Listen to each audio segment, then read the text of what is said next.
Alright, YouTube family, I'm back from the supermarket. It's raining like cats and dogs. So you know what that means? Yeah, I tell you what that means. There'll be no kayaking today. Now with this rain, they said it would rain early in the morning. Then after the rain is over, it would be like sunny. But nah, there'll be no kayaking today. I don't want to drown. Not feeling that vibe. No choppy waters for me today. Have a look at this. See that? This is what living in the country looks like. Yep. It's America, but it reminds me of home. It's country living at its finest. I love it. Love me some country, man. So, thinking about this OSP John Jones fight again, man. Racking my brain, and I'm like, it just have the vibe of Mike Tyson versus Buster Douglas all over it. Mike Tyson was out for a while, coming off a layoff, legal issues, coming back, came back to fight a journeyman, just Buster Douglas, just like OSP. And at the weigh-in, Mike Tyson had the same smug look on his face John Jones had.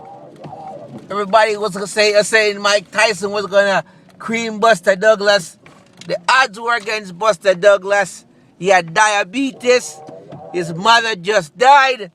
I just pulled in my driveway. Man, it's raining like cats and dogs. The odds were against Buster Douglas.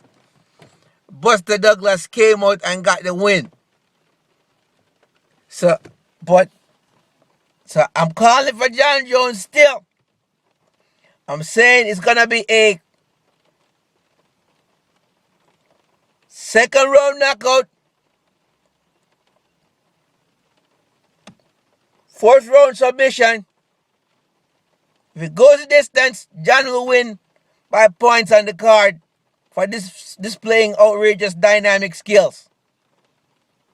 But I'm not ruling out OSP because this fight has that Buster Douglas Mike Tyson feel to me. I don't know why. It's racking my brain, man. Think John Jones is an egomaniac, so he's probably gonna want to submit OSP like how he submitted Rampage Jackson, just so it would be the first time in UFC history Rampage Jackson was submitted in a fight. And then he took the little Machida standing up. So he likes to do legendary things to legendary fighters.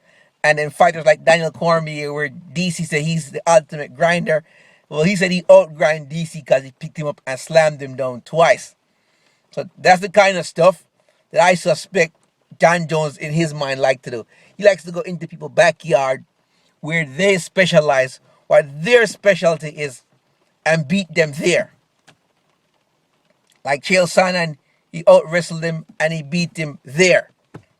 So he liked to go into people's backyard, beat them where they specialize. OSP specializes in stand and banging, but he has some very unique and dynamic submissions, which has been kind of setting him apart from everybody else in the way he submits people. So John Jones might say, okay, here's an area that OSP is good at and I could challenge myself. And I'm feeling going to go for the submission because John Jones has hired a full-time, world-class jiu-jitsu champion to train with him. So he's been heavily working on his jiu-jitsu ground game. This is why I feel he's going to go for a submission. So OSP, I think OSP is going to, in fights that I've come across, whenever I go up against a stronger opponent, for me to get the win, I always lure that opponent in. And then while he's attacking, then that's when I strike. Because you're at your most vulnerable when you're attacking. So when the stronger opponent is attacking, then that's when you make an assessment of what he's doing. And BAM! That's when you hit him. Kind of what Conor McGregor did. Jose Aldo was a stronger, better man. So he pulled him in. and he used timing to overcome his speed and knock him out. So when up against a stronger opponent, I always pull them in, draw them in, back up against the ring, move around, get them going, pull them in. Once they come into you, bam, you take him out. So I suspect that that's what OSP is gonna do. But I'm excited. I'm pumped. I'm still calling for John Jones. But man, I can't contain my excitement. Well, you know what? I'm just happy. I'm pumped about this fight because I want to John Jones get back on his feet. He's a bit of a schmuck, but I still